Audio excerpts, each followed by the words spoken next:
All right, guys. Welcome to hypothesis testing for the means of two groups. Now, I want to go over this diagram for a second. Now, when we're comparing one group to a population and the population standard deviation is known, that is a z-test. When the population standard deviation is unknown, that is a one sample t-test. Now we are comparing two independent groups, males, females, black, white, above 30, 30 or below. And we know the population standard deviation for both groups. That is a two sample z-test. When we're comparing two independent groups and the population standard deviation for both groups is unknown, that is a two sample t-test. And then when we're comparing one group of people at 2 points in time, or that same group completing two activities, that is known as a dependent samples t-test. In this video, we're going to focus on the traditional method and completing a two sample z-test and a two sample t-test. Now remember, when it comes to the traditional method, step number one says you want to state the hypotheses and identify the claim. The null hypothesis states that there is no difference between two parameters because there are two groups. If there is no difference between two parameters, that means the parameters are equal. Furthermore, if there is no difference between the parameters, that means the difference of our parameters is zero, because zero indicates that there is no difference. Now, depending on the direction, if it is a two-tailed, mu1 does not equal to mu2. If it's a right tail, which means some sort of increase, mu1 is greater than mu2. And if there's some sort of decrease, mu1 is less than mu2. After that, we must find the critical value. But you must ask yourselves the question, is sigma known? Do we know the population standard deviation? If yes, that is a z-test, a two sample z-test. If no, that is a two sample t-test. The direction, the alpha. For the z-test, you're going to use the z-score file to find the critical values.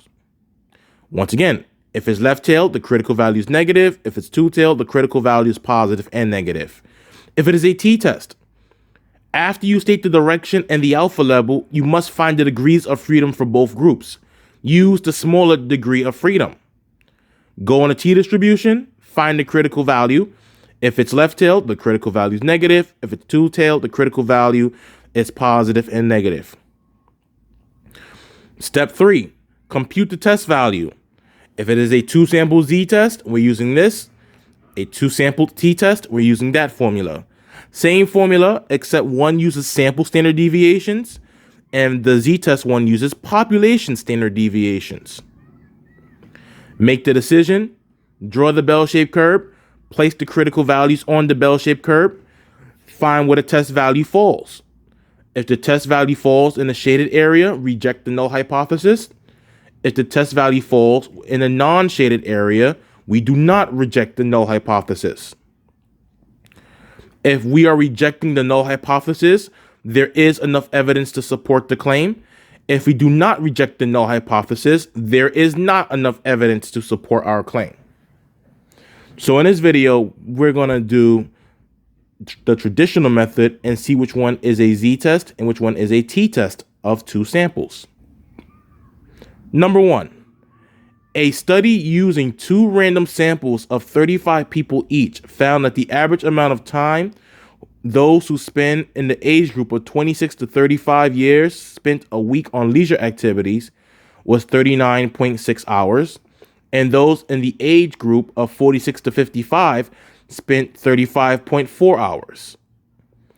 Assume that the population standard deviation for those in the first group found by a previous study is 6.3 hours, and the population standard deviation of those in the second group found by previous studies was 5.8 hours. At the alpha level of 0.05, can it be concluded that there is a significant difference in the average times each group spends on leisure activities? Group 1 is going to be 26 to 35, and group 2 is going to be 46 to 55. Step number 1, you want to state the hypothesis and identify the claim. Now remember, the null hypothesis states that there is no difference between the parameters. There is no difference between the groups. If there is no difference between the groups, that means that group 1, which is going to be mu1, is going to be equal to mu2.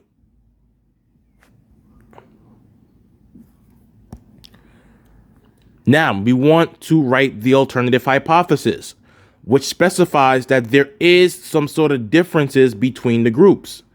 And it says at the alpha level of 0.05, can it be concluded that there is a significant difference in the average time each group spends on leisure activities? Significant difference. The direction is not being specified in my direction. One group can be higher than the other group. One group can be lower than the other group.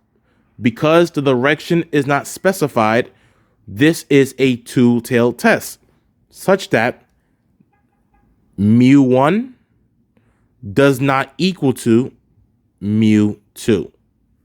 And this is the claim. We want to conclude, can it be concluded that there is a significant difference between the amount of leisure time each group spends? Now let's move on to the second part, the critical value. We need to know what kind of test we're running. Is sigma known?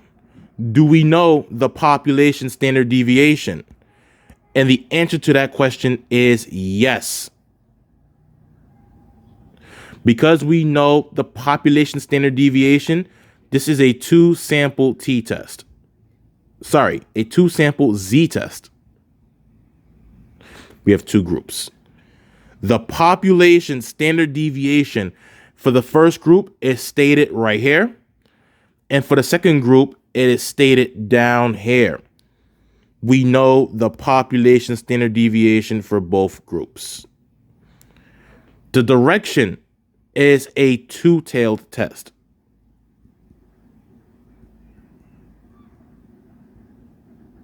And the alpha level is 0.05. So because this is a two-sample z-test, to find the critical values, we're going to go onto the z-score file. Let's clear this out the way. This is a two-tailed test, 0.05. The critical values is positive and negative 1.96. So plus or minus 1.96. Okay. Step 3, compute the test value. And remember, mu1 minus mu2 equals to 0. Keep that in mind. Group 1 is 26 to 35. Group 2 is 46 to 55. The mean number of people in the first group is 39.6 hours. Matter of fact, I want to write this in blue. 39.6 hours. The standard deviation for the first group is 6.3 hours. And if you look here, a study uses 2 random samples of 35 people each. So that means the sample size for group 1 is 35. And the sample size for group 2 will also be 35. For the group of people that is 46 to 55, their average was 35.4 hours a week. And their standard deviation is 5.8 hours. So now we're going to compute the test value. Z is equal to, in parentheses, the difference of the sample means. So 39.6 minus 35.4 minus the difference between the population means. But if you notice, this is already stated right here, and that is 0. For this class, it will always be 0, but in other instances, it may not always be 0. Divided by the square root. Let's scroll up a little bit. Standard deviation number 1 is being squared. So that's going to be 6.3, and then we're squaring that. And that's divided by sample size 1, which is 35. Plus, we're squaring the second standard deviation. So 5.8, that is being squared. And then we're dividing that by sample size 2, which is 35.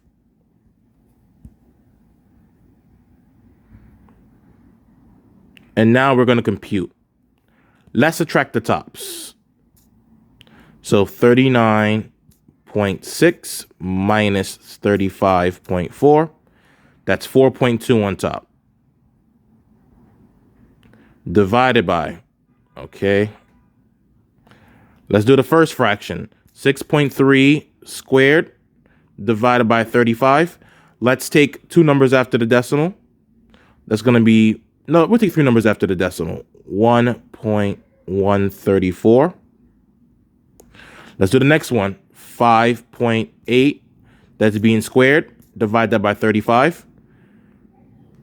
I want to write this a little bit better. So this is 1.134 plus 0.961.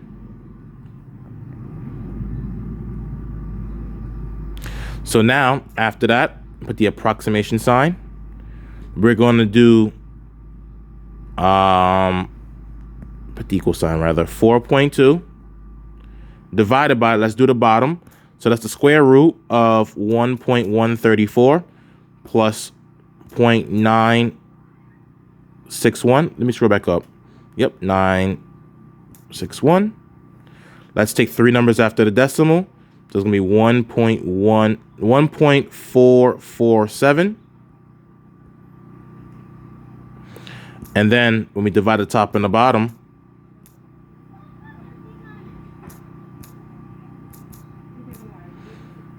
that's going to be 2.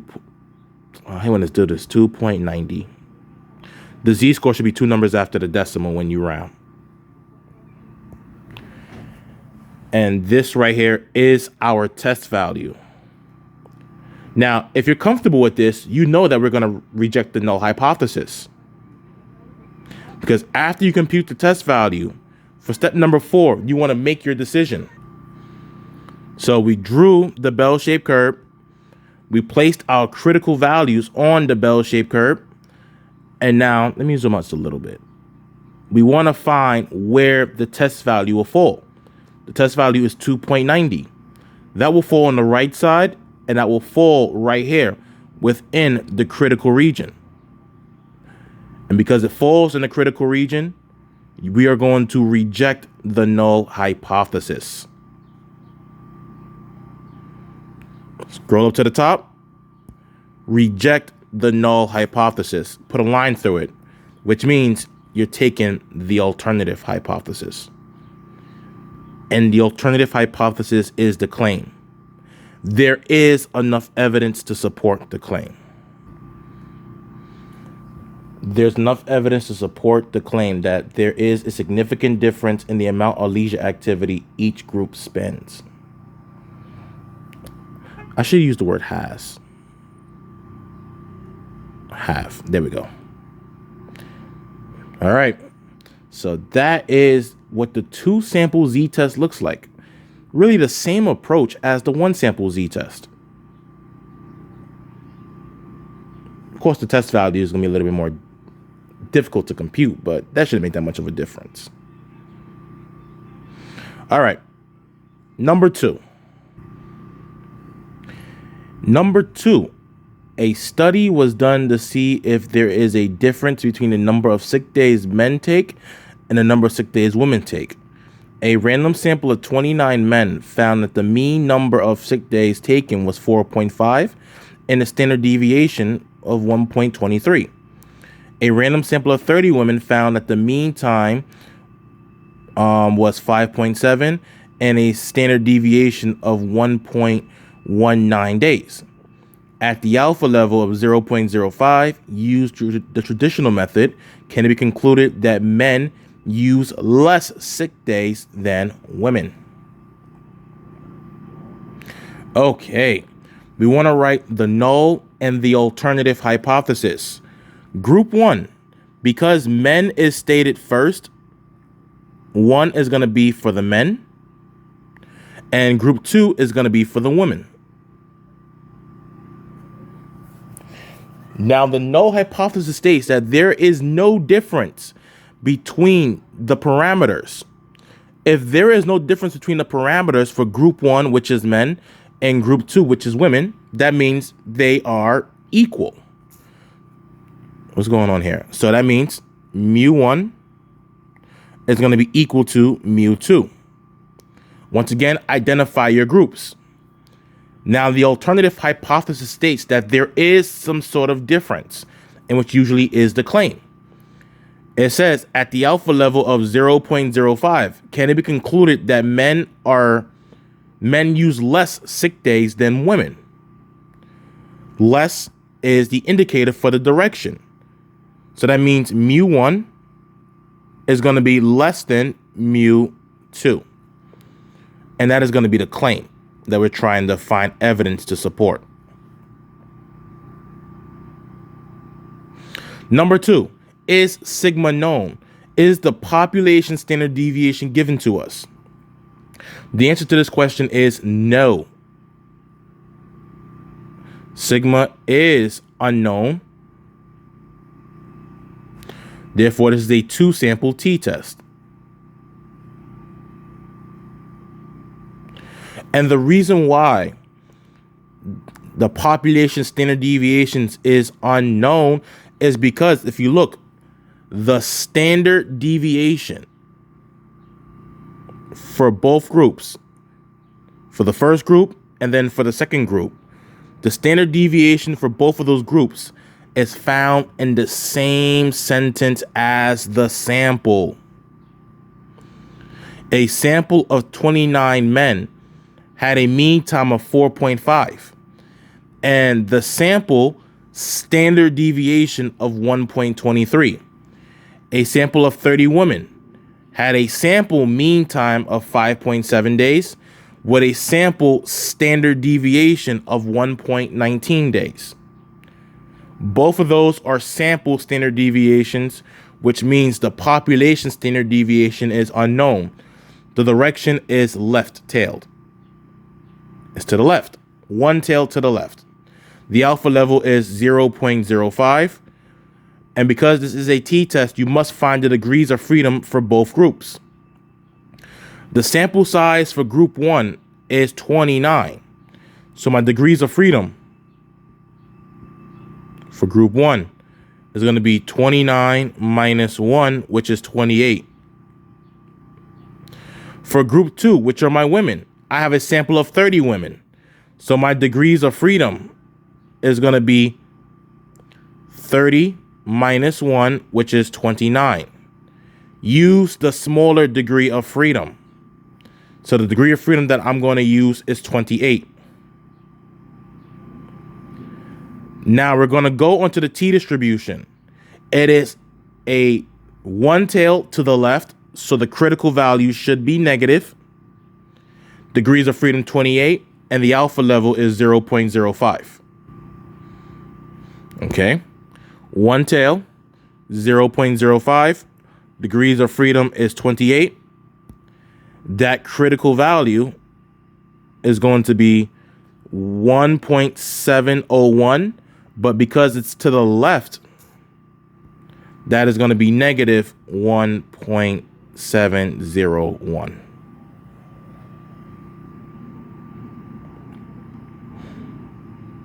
Next, compute the test values. So first we need to identify, the symbols. Well, we already know that there are 29 men, because that's group 1, and there are 30 women.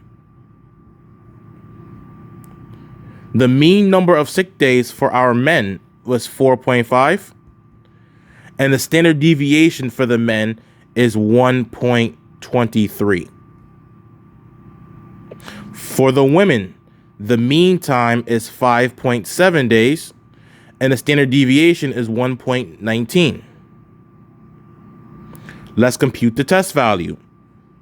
Same thing as before, but this time we're using T, which is equal to the difference in the sample means. So 4.5 minus 5.7 minus, remember, mu1 minus mu2 is 0, divided by the square root of standard deviation 1, which is 1.23, and that's going to be squared, divided by sample size 1, which is 29, plus standard deviation number 2, which is 1.19. That's being squared. And it's going to be divided by the sample size for group 2.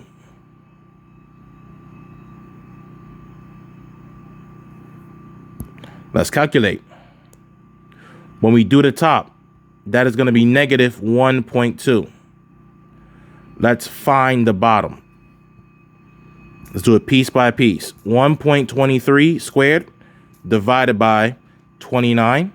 Let's take 3 numbers after the decimal. 0.052. Make that a little bit bigger. 0.052 plus, let's do 1.19 squared divided by 30. That's going to be 0.047. Now, let's do the square root in the bottom. So square root of 0.052 plus 0.047. And when we compute that, that is 0.315. Because this 6 makes that 4 rounded to a 5. Let's divide the top and the bottom. Negative 1.2 divided by 0.315.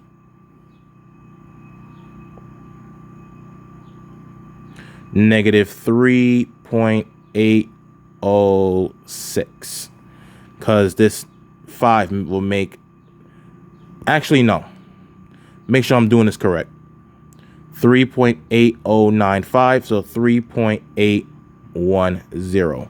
Because this 5 will make that 09 round up to a 10. And that's the test value.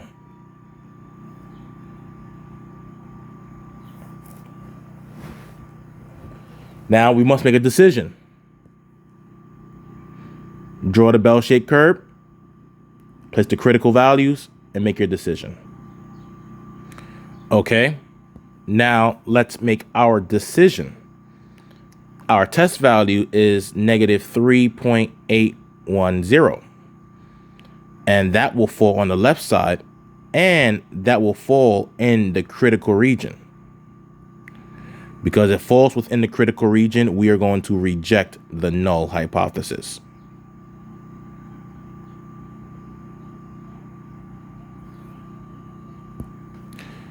That means that there is enough evidence to support the claim. There is enough evidence to support the claim, excuse my handwriting, that men take less sick days than women based off of this. Other factors that go into it as well. All right, guys, that is it for the 2-sample Z-test and a 2-sample T-test done using the traditional method. Hope you guys enjoyed it. I'll catch you in the next video. Take care.